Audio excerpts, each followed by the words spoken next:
ओम शांति।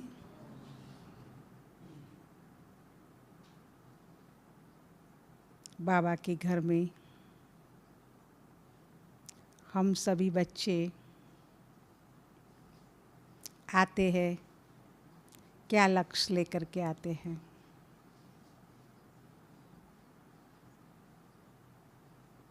हर एक का यही लक्ष्य रहता है, पुरुषार्थ के द्वारा उच्च प्रारब्ध बनाने का। बाबा के घर से अनेक खजानों से भरपूर होकर जाने का लक्ष्य रहता है। चाहे 15 दिन की सेवा है, चाहे 1 महीना की है, लेकिन थोड़ा भी समय मिलता है तो स्मृति में क्या आता है? तपस्या करे, पुरुषार्थ करे, स्व उन्नति करे। और इसलिए अपना समय को एक एक सेकंड समय को सफल कर लेते हैं, व्यर्थ नहीं गंवाते हैं। ऐसा है ना? चाहे सेवा में करते हैं, चाहे मुरली क्लास में करते हैं, चाहे योग में करते हैं, भाग भाग के सेवा को पूरा करके क्लास में दौड़ के जाते हैं। तो हम सभी का लक्ष्य है जितना ज़्यादा से ज़्यादा हम कमाई कर सके। यही लक्ष्य से हम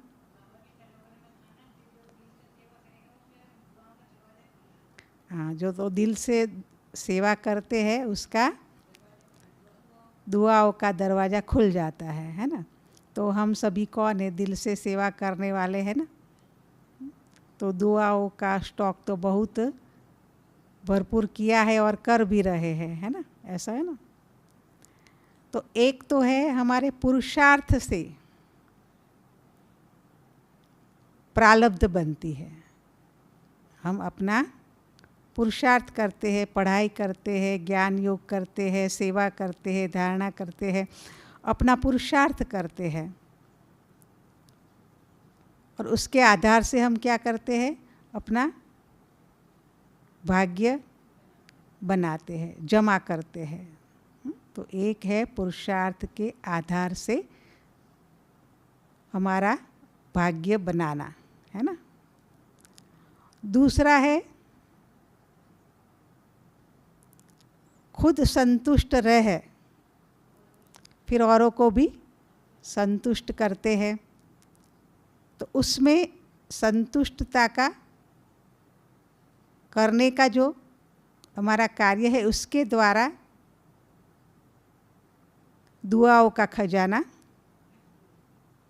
जमा हो जाता है ना? तो अनेक ब्राह्मण आत्माओं की सेवा करके खुद भी संतुष्ट होते हैं और अन्य आत्माओं को ब्रह्मा भोजन के द्वारा उनको भी तृप्त करते हैं, तो वो भी संतुष्ट होते हैं। तो दुआओं का खाता भी जमा हो जाता है ना? ऐसा अनुभव होता है ना? तो दुआओं का खाता जमा होता है, उसके आधार से हमें अंदर से क्या होता है? खुशी होती है ना? कि हमारा दुआओं का खाता, दूसरी आत्माएं दुआएं दे रही है तो हम अंदर से खुश रहते हैं, है ना? कि हमारा ये भाग्य जमा हुआ, है ना? और तीसरा है सेवा के द्वारा, है ना? निमित्त बन करके करते हैं।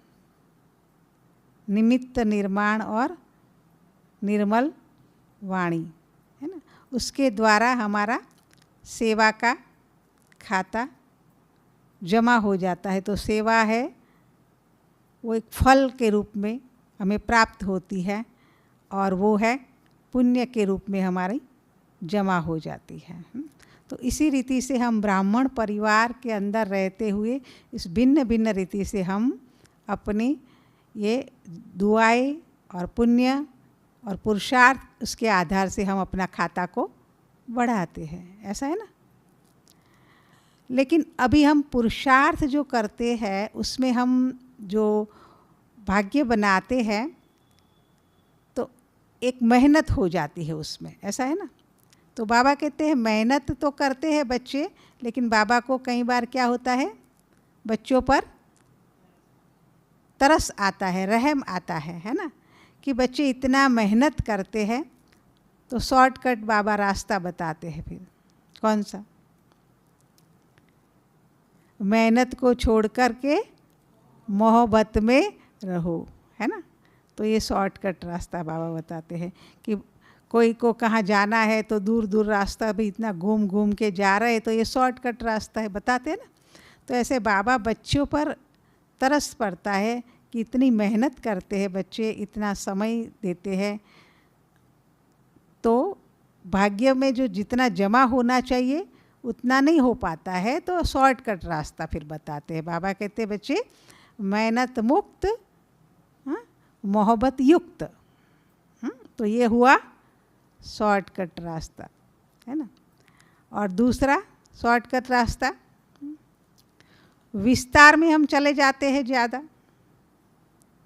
सार स्वरूप बिंदु बन के बिंदु को याद करना, वो भी शॉर्टकट रास्ता है ना। विस्तार में अनेक विस्तार में फैल जाती है बुद्धि, तो इतनी प्राप्ति नहीं कर पाती, क्योंकि बुद्धि भारी हो जाती है, इसलिए उड़ नहीं सकती है, इसलिए इतनी कमाई नहीं कर पाती। तो बाबा कहते हैं बिंदी बन जाओ, बिंदु बन के बिंदु को याद करो, कनेक्शन जोड़ दो, वो है शॉर्टकट रास्ता।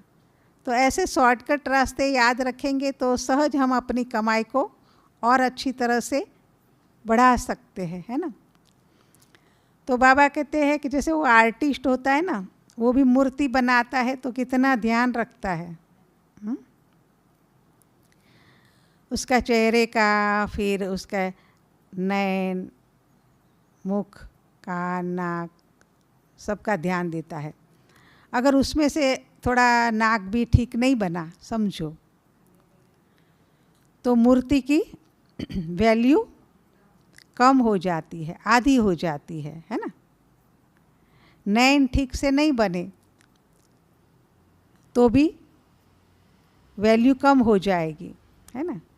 चेहरे पर उनका जो भाव बनाना चाहिए, जो आना चाहिए, वो नहीं आया, इतनी रूहानियत, इतनी ब्यूटी नहीं दिखाई दी, तो भी क्या होगा, वो चित्र का दाम कम हो जाएगा, है ना।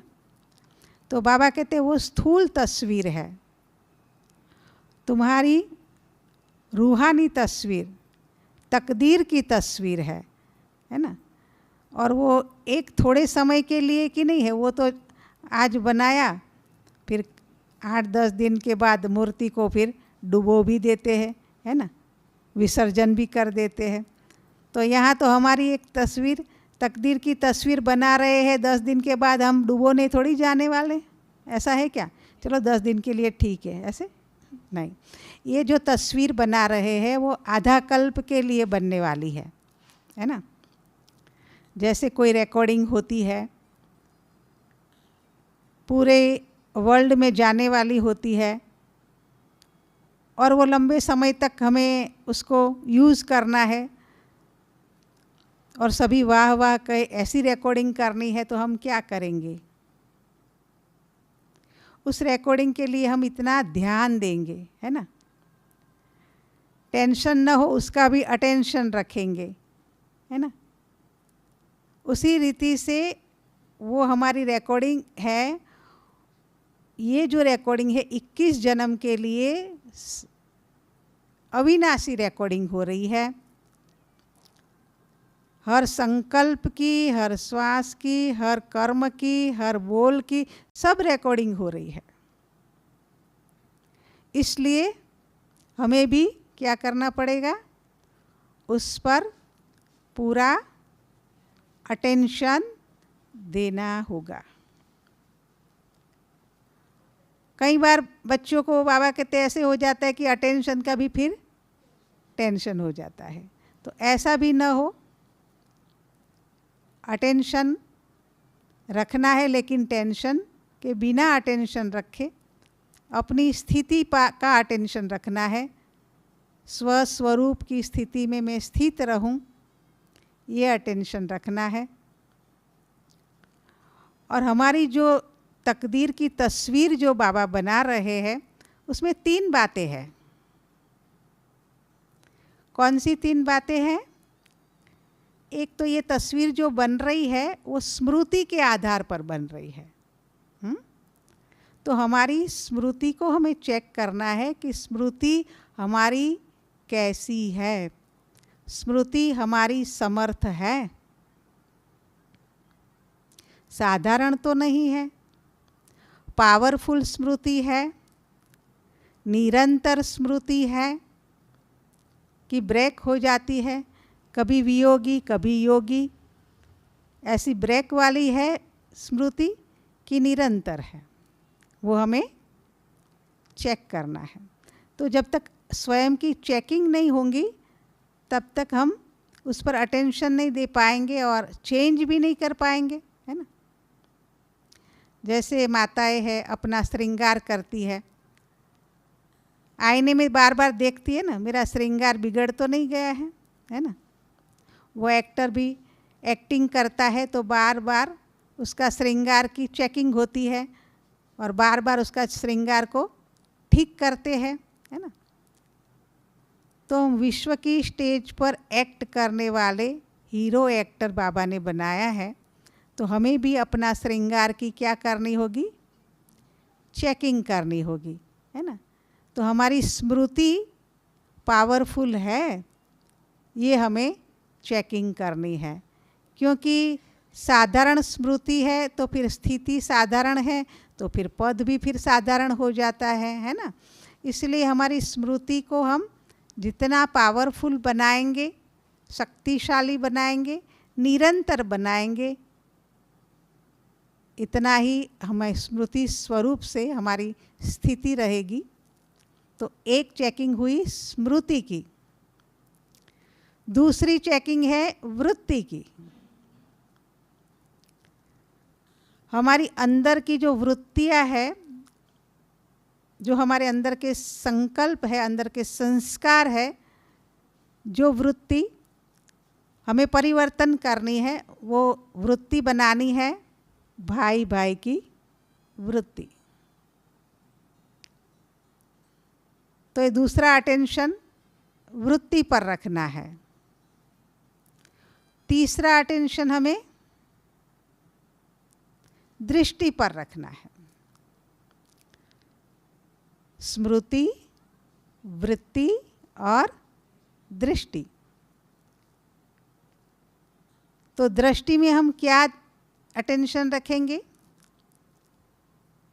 दृष्टि में हमारी रूहानियत बनी रहे, दृष्टि हमारी आत्मिक रहे, ये हमें अटेंशन रखना है। तो हमारी तकदीर की जो तस्वीर बाबा बना रहे हैं, तो ये 3 बातों पर हमें उसके लिए अटेंशन देने के लिए बाबा कह रहे हैं कि बच्चे, तुम्हें स्मृति, वृत्ति और दृष्टि पर विशेष अटेंशन देना है। तभी हम अपनी तकदीर की तस्वीर है वो श्रेष्ठ बना पाएंगे। अगर अटेंशन कम है तो तस्वीर कहाँ न कहाँ बिगड़ जाएगी, है ना। तो तस्वीर हम ऐसी बनाना चाहते हैं कि भी 16 कला संपूर्ण बने, ऐसी तस्वीर सभी बनाना चाहते हैं, है ना। कोई कहेंगे नहीं हमको तो चलेगा, उससे कम बने तो नहीं। लेकिन तस्वीर अगर बिगड़ जाती है तो फिर 16 कला से क्या हो जाता है? 14 कला में चले जाते हैं, है ना। और 14 कला वाले को तो फिर भारी भारी धनुष भी उठाना पड़ता है ना, तीर कमान उठाना पड़ता है। सिर्फ उठाना नहीं, फिर उससे लड़ना भी पड़ता है ना। और फिर जंगल में भटकना भी पड़ता है ना। तो व्यर्थ जो है, व्यर्थ की जो गलियां है वही तो जंगल है, और व्यर्थ संकल्पों का बोझ है वही तो भारी है। तो इसलिए बाबा कहते हैं न व्यर्थ संकल्प चलाओ, न व्यर्थ संकल्पों का बोझ उठाओ। बाबा कहते हैं मैं आया ही किस लिए हूँ, सारा ही बोझ लेने के लिए आया हूँ, है ना, सारा ही बोझ मुझे दे दो। जैसे हम स्टेशन पर सामान लेके जाते हैं तो कुली आता है, कहता है लाओ हम आपका सामान ले लेवे, तो कुली करके हम क्या करते हैं, सामान उनको दे देते हैं। ऐसे करते हैं कि आधा सामान तू उठाओ, आधा हम उठा लेते हैं, ऐसे कहते नहीं। जितना हो सके उतना सारा ही सामान उनको उठाने के लिए दे देते हैं और खुद हल्के होकर के चलते हैं। तो बाबा भी यही कहते हैं कि बच्चे, तुम व्यर्थ संकल्प का बोझ जो उठा करके चल रहे हो वो मुझे दे दो, हल्के हो जाओ, डबल लाइट हो जाओ और डबल लाइट हो करके चलो। लेकिन चलने का भी बाबा कहते अभी तो समय चला गया, दौड़ने का भी समय चला गया। अभी बाबा कहते हैं बच्चे उड़ो, है ना। तो उड़ने के लिए ज्ञान और योग के मजबूत पंख चाहिए, है ना, जिससे हम रूहानी उड़ान भर सके। ज्ञान में, योग में अगर कुछ कमी है तो फिर जैसे फ्लाइट में भी कुछ पेट्रोल में कीचड़ा आ जाए तो वो उड़ नहीं सकेगा, है ना। तो बाबा कहते बुद्धि रूपी विमान है जिसमें शुद्ध संकल्प रखने हैं जो ऊंची उड़ान भर सके। अगर साधारण संकल्प है, उसमें व्यर्थ संकल्प मिक्सचर है, तो ऊंची उड़ान नहीं भर सकेंगे, है ना। तो बुद्धि की लाइन कैसी चाहिए, क्लीन और क्लियर चाहिए, है ना, तभी हम ऊंची उड़ान भर सकते हैं। तो बार बार हमें उसको भी चेक करना पड़ेगा कि बुद्धि में कोई भी कीचड़ा तो नहीं है, व्यर्थ तो नहीं है, साधारण तो नहीं है, क्योंकि उड़ान के लिए वो साधारणता नहीं चलती है, साधारणता का संकल्प का पेट्रोल नहीं चलेगा, है ना। शुद्ध भोजन जैसे जरूरी है, ऐसे ये शुद्ध संकल्प हमारा ब्राह्मणों का क्या है, भोजन है। इसलिए सरस्वती देवी को क्या दिखाते हैं, हंस वाहन दिखाते हैं, है ना। तो हंस है वो ही मोती चुगता है, उसकी निशानी है, अच्छा भोजन ग्रहण करता है, पत्थर कंकड़ को वो हटा देता है।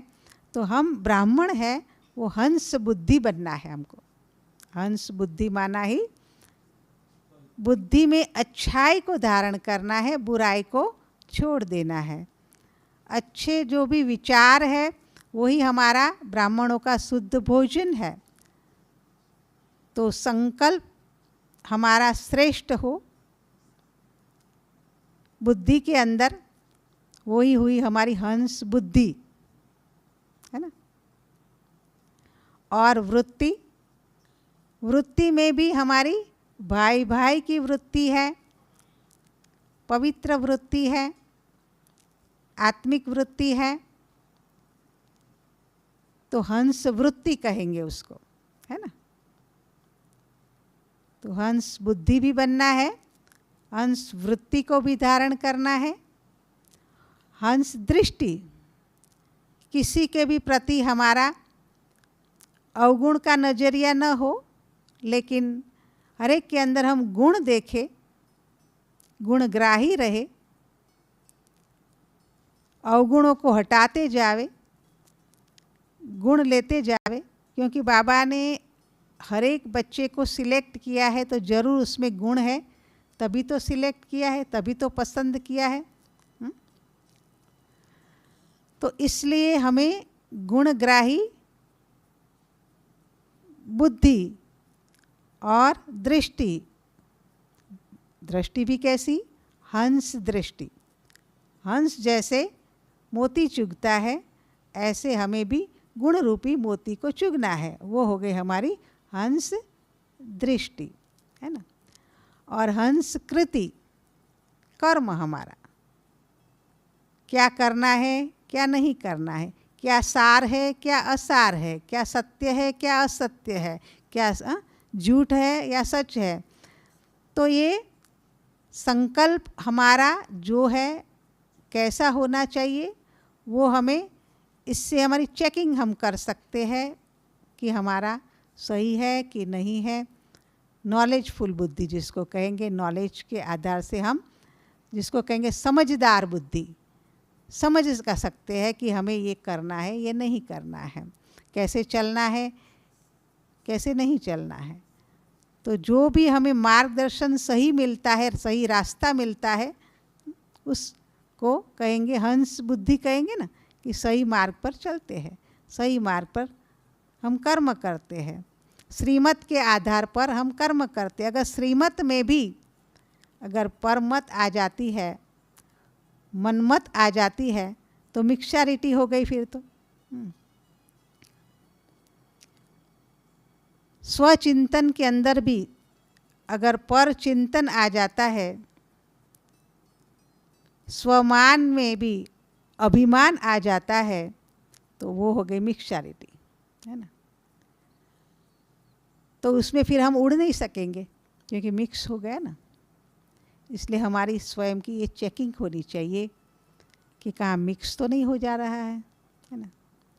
आजकल दुनिया के अंदर जो भी चीज़ मिलती है ना, सभी क्या कहते हैं, मिक्स ही मिलता है ना। प्योर कह के भी मिक्स ही देते हैं, ऐसे कहते हैं ना, हर चीज़ में मिक्सचरिटी हो गई है। तो उसका आधार क्या है, आत्माएं ऐसी हो गई, इसलिए उसको चीज़ भी वैसी ही मिलने लगी, ऐसा है ना। पहले प्रकृति सतो प्रधान थी, क्यों सतो प्रधान थी, क्योंकि सभी आत्माएं सतो प्रधान थी, है ना। तो आत्मा सतो प्रधान होने के कारण उसको हर चीज़ सतो प्रधान मिलती थी।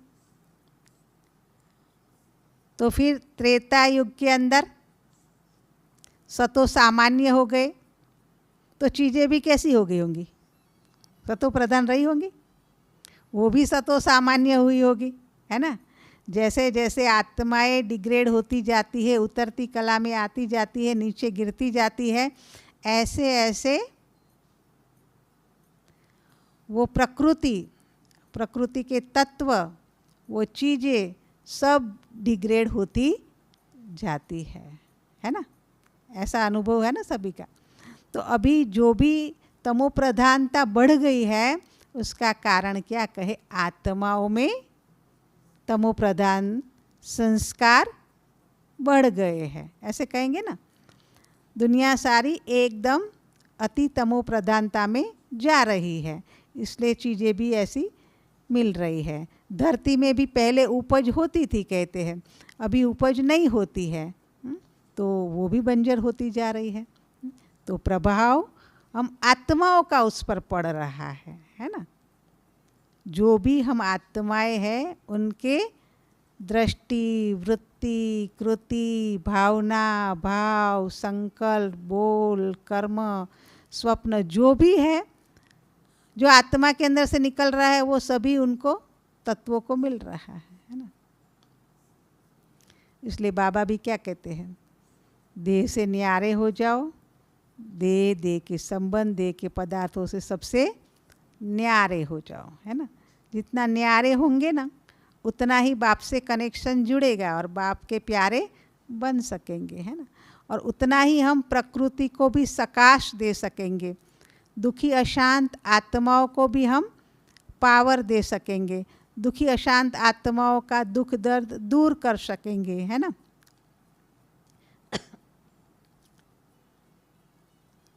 तो बाबा कहते हैं कि बच्चे, दुनिया की सारी आत्माएं सभी, चाहे धर्म नेताएं हैं, चाहे राजनेताएं हैं, चाहे साइंस की सत्ता है, चाहे जनता है, सारी सभी कैसे है, टेंशन में, तनाव में, दुख में, अशांति में, है ना। धर्म वाले भी कह रहे अभी हम तो थक गए, हैं? भगवान को याद कर करके थक गए, फिर भी प्राप्ति तो होती नहीं है, वो भी ऐसे ही कह रहे। तो राजनेताएं भी पाटली बदलू वालों से, दल बदल करने वालों से वो भी थक गए हैं, इधर से उधर, इधर से उधर सब हो रहे हैं, तो वो भी थक गए हैं, है ना। तीसरे साइंस सत्ता वाले जितनी आशा रखते हैं ये होना चाहिए, इतना सक्सेस होना चाहिए, ये कार्य सफल होना चाहिए, उतना उससे भी नहीं हो रहा है, तो वो भी फिर थकते हैं। चौथा है प्रजा। प्रजा तो ऐसे ही गवर्नमेंट के कड़े कायदे कानून आते जा रहे हैं और इनकम तो उसकी इतनी है नहीं, और दुख शांति बढ़ती जा रही है, और ही परेशान प्रजा तो ज़्यादा हो रही है ना, हर चीज़ के लिए। तो बाबा कहते हैं चारों और ये जो अति हो रही है, तो अति होगी तो बाबा कहते तुम बच्चों को क्या करना है, आपका कर्तव्य है उस पर रहम करना, तरस करना, है ना। हम ही मांगते रहेंगे, बाबा मेरा ये काम कर दो, बाबा मेरे को ये कर दो, तो सरस्वती देवी, जगदम्बा, लक्ष्मी देवी, वो सभी भगवान के पास जाकर के हमारा ये दुख दर्द दूर करो, वो दुख दर्द दूर करो, तो भगवान को क्या लगेगा। अभी आपका कार्य क्या है? सारी दुनिया भक्त पुकार रहे हैं, तड़प रहे हैं, दुखी है, अशांत है, उसकी मनोकामना पूर्ण करने का, उसको सांत्वना देने का, उसको शांति और शीतलता प्रदान करने का, वो कार्य आपको करना है, न कि अभी रोने का, मांगने का। तो हम सभी बच्चे कौन है? दाता के बच्चे हैं, देने वाले हैं, है ना। देवता कहा जाता है, सभी है देव और देवियाँ। तो अपना ऊंची पोजीशन, कहते हैं ना कि ऊंचा तेरा नाम, ऊंचा तेरा काम, ऊंचा तेरा धाम, भगवान के लिए महिमा कर ली, लेकिन वो महिमा मेरी भी है, वो स्मृति में लाना पड़ेगा ना, कि बाप का जितना नाम ऊंचा है, मैं उसका बच्चा हूँ, तो मैं भी उतना ऊंचा हूँ, अपने को भी उसी स्वमान में लाना पड़ेगा, है ना। तेरा ऊंचा धाम है, तो मैं भी वही ऊंचे धाम से अवतरित हुई अवतार हूँ, अपने को स्मृति में लाना पड़ेगा ना। ऊंचा तेरा काम, तू पतित पावन है, तो मैं भी पतित पावनी हूँ, बाबा आपके कार्य में मददगार हूँ, है ना। तो स्वयं को भी बाबा का जो काम है, बाबा का जो कर्तव्य है, बाबा का नाम ऊंचा है, धाम ऊंचा है, कृति ऊंची है, तो ऐसे मुझ आत्मा को भी बाबा के कार्य में मददगार बनना है। क्योंकि अभी समय कितना कम है ना, इसलिए कहते बहुत गई थोड़ी रही, थोड़ी की भी थोड़ी रही। उस पर एक कहानी बताते, शायद मैंने पहले बताई भी थी, है ना, कि एक राजा है, उसके राज दरबार में मनोरंजन कार्यक्रम रखा हुआ है, और रात्रि के समय रखा है, जिसमें डांस करने वाले जो है उसको बुलाया गया है, और वो डांसर है, उसका युगल है, वो ढोलक बजाता है। तो वो जो डांस करने वाली है डांसर, वो रात भर डांस करती है। तो सवेरा होने को होता है, तो ऐसे तो होता है कि जब वो उसका डांस चलता है तो कोई ना कोई गिफ्ट देते जाते हैं, तो उसका थोड़ा हौसला और भी उमंग उत्साह में आ जाता है, और वो और अच्छी तरह से वो उमंग उत्साह से डांस करती है। लेकिन इस बार ऐसा हुआ, कोई ने कुछ उसको गिफ्ट नहीं दिया, तो वो भी थोड़ी हिम्मत अंदर से हार गई।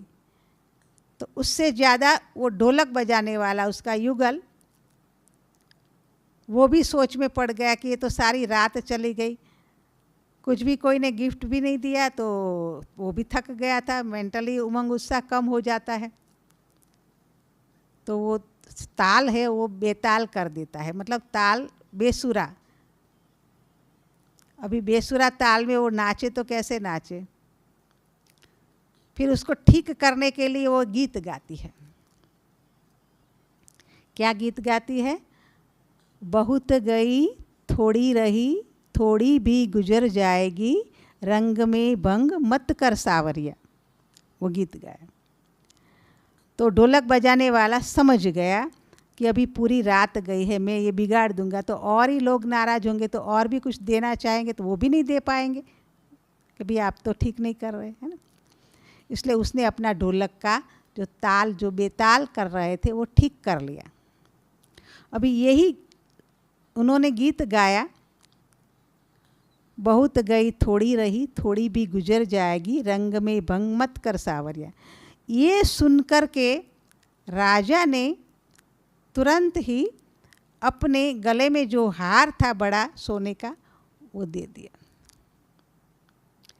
यही सुनकर के राजकुमारी वहाँ बैठी थी, उसने अपने हाथ की बैंगल उतार के उसको दे दिया। वहाँ एक साधु संत बैठा था, उसने भी अपनी झोली में से निकाल करके जो भी था वो दे दिया। राजकुमार भी बैठा था वहाँ, उसने भी अपने हाथ से अंगूठी उतार के उसको दे दी। फटाफट सब देने लगे। सुबह हुई, फिर राजा को आया कि मैंने दिया, मेरे मन के अंदर आया कि अभी मैं तो बूढ़ा हो गया हूँ, बहुत गई थोड़ी रही, थोड़ा ही तो जीना है मुझे, ये मैं राज संभाल रहा हूँ, तो मुझे अभी ये राज है मेरे बेटे को सौंपना चाहिए और मुझे निवृत्ति लेनी चाहिए। अभी मेरे थोड़ा समय है वो भगवान को याद करने में बिताना चाहिए। तो ये उनको इस गीत से संकल्प आया, सही मार्ग उसको मिला, उसकी खुशी में उसने अपना गले का हार दे दिया। अभी राजा को आया कि मैंने तो ये शुभ संकल्प आया, इसके बदले ये हार दिया, लेकिन ये सभी ने भी मेरे देने से उन्होंने भी गिफ्ट दिया, तो मैं एक एक को पूछूं कि आपको क्या संकल्प आया जो आपने ये सबने गिफ्ट किया। तो राजकुमारी थी, उसको पूछा तो उसने कहा कि मेरे अंदर आ रहा था कि मेरा पिताजी मेरी शादी नहीं कर रहे हैं, इतना मैं बड़ी हो गई हूँ, तो मैं अपने आप ही कर लूँ। अभी मेरे को ये गीत सुन कर के आया कि अभी बहुत समय गया, अभी थोड़ा रहा है, पिताजी पर भरोसा रख, वो भी करेंगे, उल्टे काम नहीं कर। तो मैं उल्टा काम करने से बच गई, इसलिए मैंने भी गिफ्ट किया। सन्यासी को भी आया, उसको भी पूछा, तो बोला मैं इतने समय से सन्यास कर रहा था, तो मुझे आ रहा था कि अभी मैं गृहस्थ में चला जाऊं, लेकिन ये गीत सुना तो संकल्प आया कि अरे इतना समय मैंने सन्यास किया है, इतनी जीवन मैंने पवित्र जीवन बनाई है, अभी मैं थोड़ा समय के लिए मैं क्यों मेरी जीवन को बर्बाद लांछन लगाऊं। तो मुझे राह सही मिली इस गीत से, इसलिए मैंने भी अपनी झोली से सब कुछ दे दिया। राजकुमार को पूछा, राजकुमार ने कहा कि पिताजी बुजुर्ग होते जा रहे हैं और मैं भी बड़ा होता जा रहा हूँ, लेकिन मुझे राजगद्दी नहीं दे रहे हैं, तो मुझे भी उल्टे संकल्प आ रहे थे कि राजा को कैसे मैं हटा करके मैं अपनी राजगद्दी उनकी ले लूँ। लेकिन ये बात मेरे को ये गीत से मैं संभल गया कि बहुत गई थोड़ी रही, अभी राजा तो तू ही बनने वाला है, थोड़ी धीरज रख। तो इससे मैं संभल गया, बुरा काम करने से बच गया, तो इसकी खुशी में फिर मैंने ये गिफ्ट किया। तो देखो, गीत एक है लेकिन अनेकों का जीवन का परिवर्तन आया। तो बाबा भी यही कहते हैं कि यही गीत है बहुत गई थोड़ी रही, थोड़ी भी गुजर जाएगी। अभी अंतिम समय है, अंतिम श्वास है। दुनिया वाले को तो दिखाते तो कहते ना, पृथ्वी को एक चित्र में बताते हैं, प्रदर्शनी का चित्र में क्या बताते हैं? पृथ्वी है, अंतिम श्वास पर है, ऑक्सीजन पर है, अभी लंबा समय टिकने वाली नहीं है, कभी भी अंतिम श्वास ले सकती है, ऐसे ऐसे सुनाते हैं, है ना। तो यही अपने को ही सुनाना है, यही बात है कि अभी ये दुनिया अंतिम श्वास पर है, कभी भी अचानक और एवर रेडी, बाबा भी कहते हैं, है ना, ये कुछ भी हो सकता है। बाबा कहते अभी ही शरीर छोड़ने वाले होंगे तो भी मैं बताऊंगा नहीं, है ना। अंतिम समय, अंतिम श्वास हमारा कब होगा वो हमें मालूम नहीं है। बाबा को भी पता होगा तो भी बाबा नहीं बताएगा, इसलिए हमें उसकी तैयारी अभी से ही रखनी है। तो मम्मा भी कहती थी कि हर समय यह समझो कि मेरा अंतिम श्वास है ना। तो हमें भी अंदर से ये स्मृति रखनी है कि हमें अभी रिटर्न जर्नी है, जाना है, घर जाना है। बाबा लेने के लिए आए हैं, बाबा हमारे लिए वेट कर रहे हैं। इसलिए गीत में भी आता है ना, तुम हमें न बुलाओ हमारे पास आओ, बाबा कहते हैं ना। तो बाबा हमारे लिए कितने सालों से सूक्ष्म वतन में इंतजार कर रहे हैं। यही बाबा का हम बच्चों के लिए प्यार है।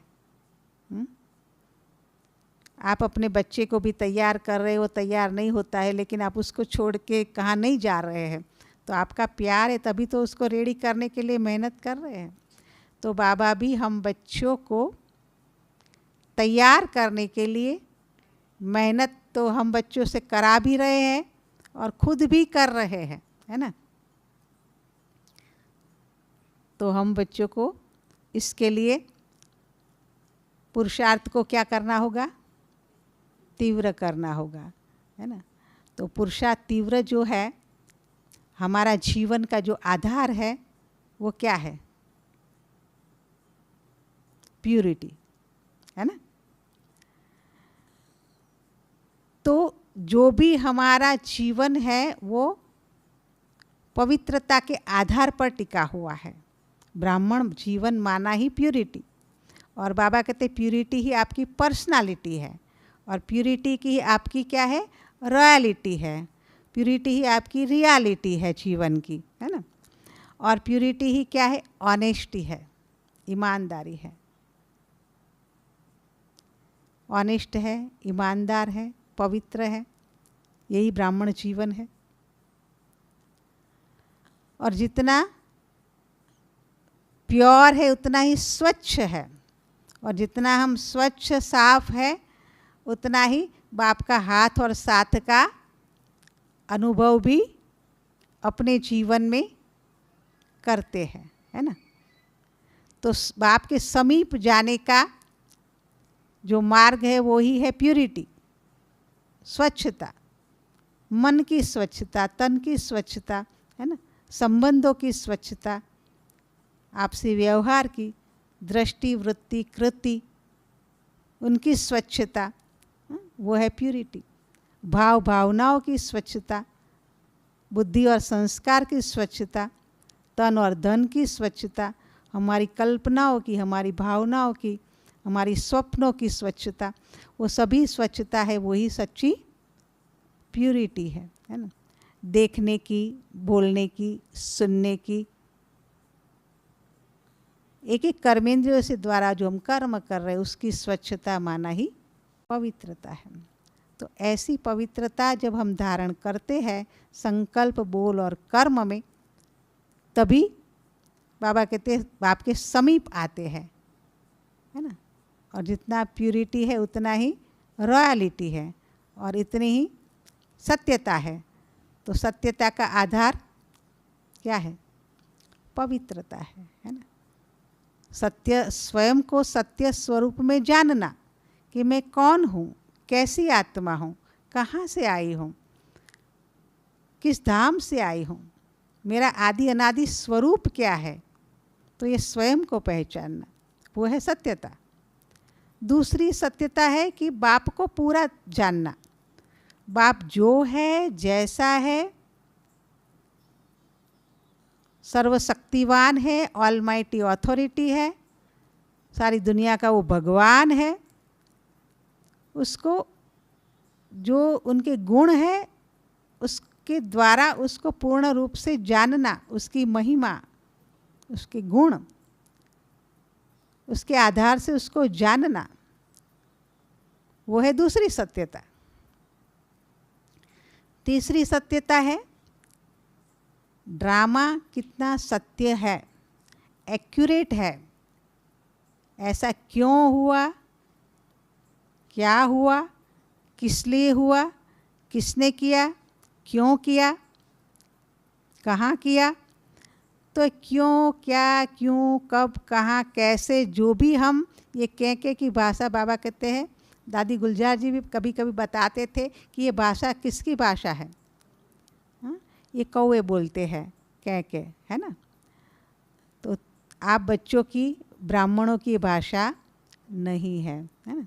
मेरा स्वभाव, मेरा संस्कार, मेरी आदत। तो बाबा कहते हैं ये मेरा जो है संस्कार, उसको मेरा क्यों कहते हैं, वो आपकी जायदाद नहीं है। वो है जायदाद किसकी है, रावण की है।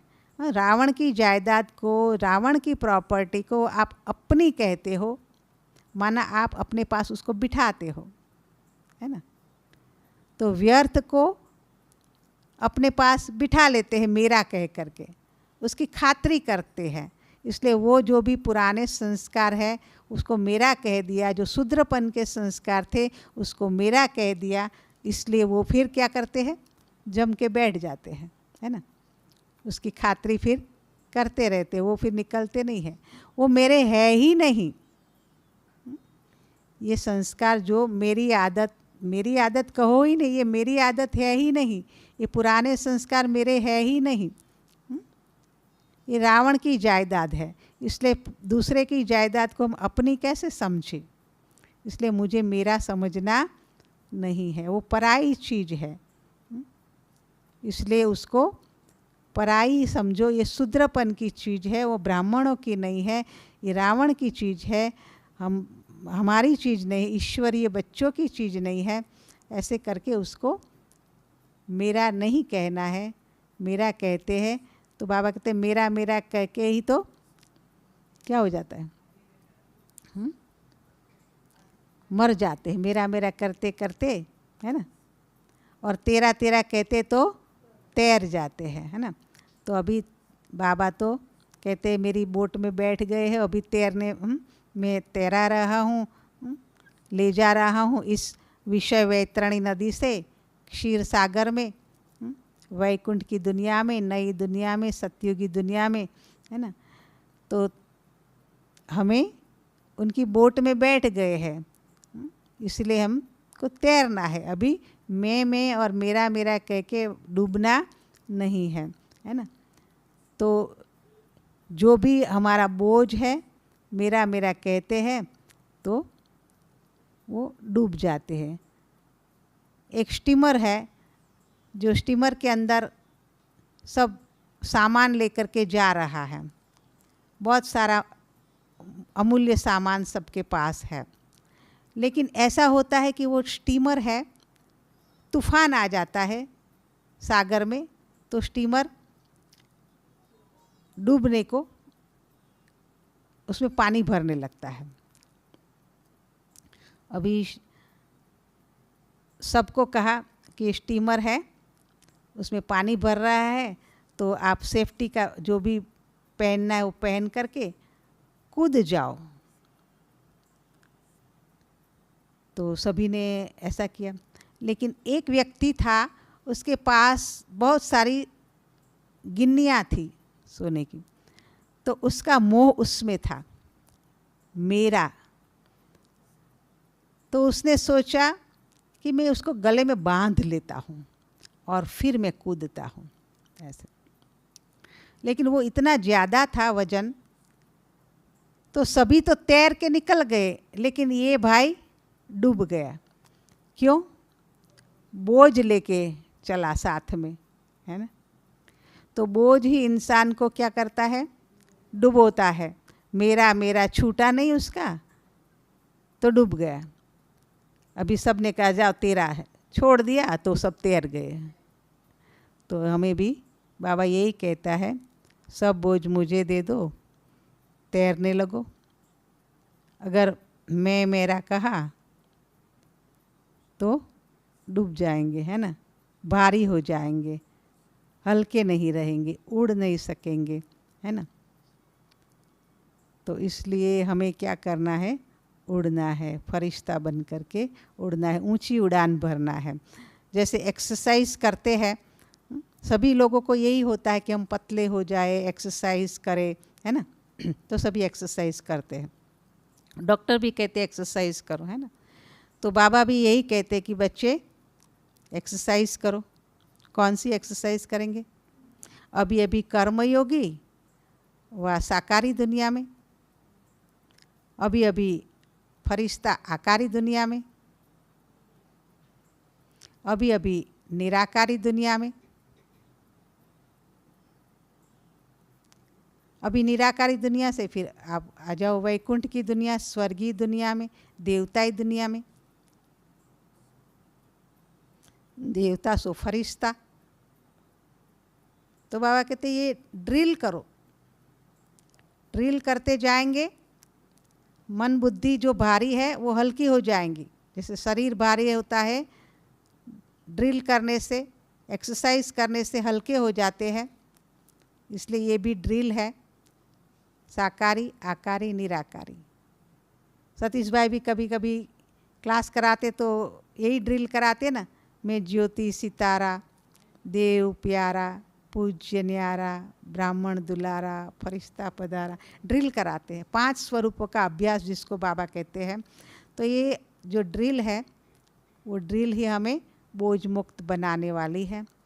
तो अशरीरीपन का अभ्यास वही हमें हल्का बनाता है, देह भान से न्यारा होने का अभ्यास। तो अभी हम सभी यही ड्रिल में बैठेंगे और शरीरीपन का अभ्यास करेंगे।